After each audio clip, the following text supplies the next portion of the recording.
La traversée du Mozambique par temps calme. Je crois que j'ai écrit ce livre à partir de ce titre. C'est un dessin que j'avais fait il y a 5-6 ans. Et entre-temps, j'ai écrit d'autres livres qui n'avaient rien à voir avec celui-là, des livres plus intimes. Et puis ce livre est resté, ce titre pardon est resté, et j'ai voulu écrire un livre à partir de ce titre-là.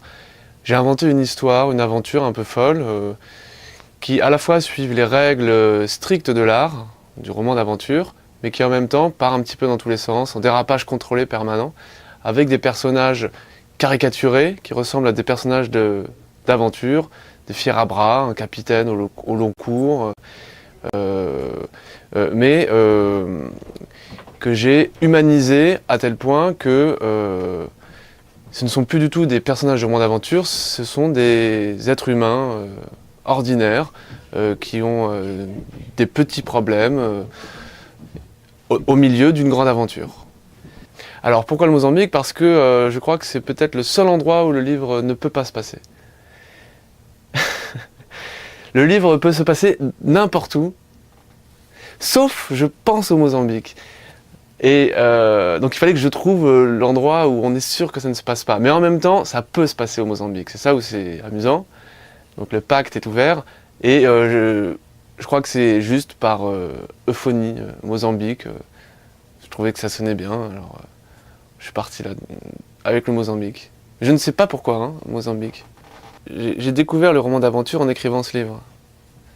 Je me suis mis à lire relativement tard, vers 19 ans, à m'intéresser vraiment à la lecture comme un engagement personnel. Et l'écriture de ce livre m'a permis de lire les romans d'aventure que je n'avais pas lus, tous les grands classiques, Verne, Stevenson, Joseph Conrad. Donc ils m'ont accompagné et maintenant ils font partie de moi. Et le rapport que j'ai à l'aventure, au-delà du roman d'aventure, ça est important. Moi, quand j'étais petit, je voulais être parachutiste aventurier. Alors, je ne suis ni parachutiste ni aventurier. Et inventeur bricoleur. Alors oui, les deux se sont retrouvés dans l'écriture, parce que je pense qu'un écrivain est un aventurier, et c'est un inventeur et un bricoleur. Et alors ça, l'aventure, je ne parle pas de l'aventure littéraire, mais l'aventure physique m'a toujours intéressé, le rapport au vide, à l'exploit, au dépassement physique. Et donc avec ce livre, et avec la lecture des romans d'aventure, j'ai réussi à regrouper un goût personnel pour l'aventure et un goût littéraire.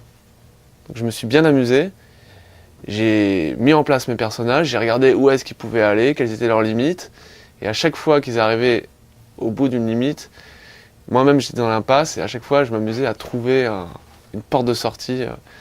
Parce que dans la littérature on peut tout faire, on peut ressusciter des personnages, on peut leur donner le don d'ubiquité.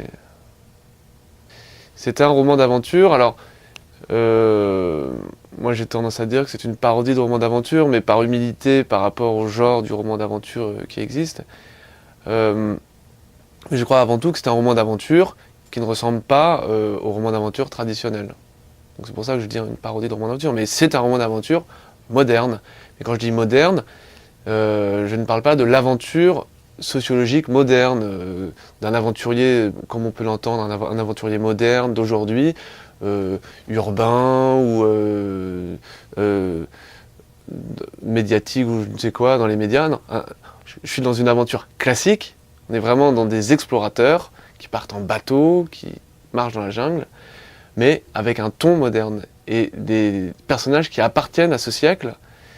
Donc il y a un décalage du coup, parce que c'est des personnages qui sont dans la technologie, comme maintenant, mais qui sont qui jouent le rôle, sans vraiment le savoir, d'aventuriers du 19e ou non, du 16e, quoi, du 16e siècle, donc on est dans un décalage comme ça, on est à la fois, il y a un rapport au temps d'aujourd'hui, très technologique, et puis un rapport à avant, où il n'y avait pas d'électricité, où on marchait on vivait à la bougie. Donc c'est une aventure moderne dans ce sens-là.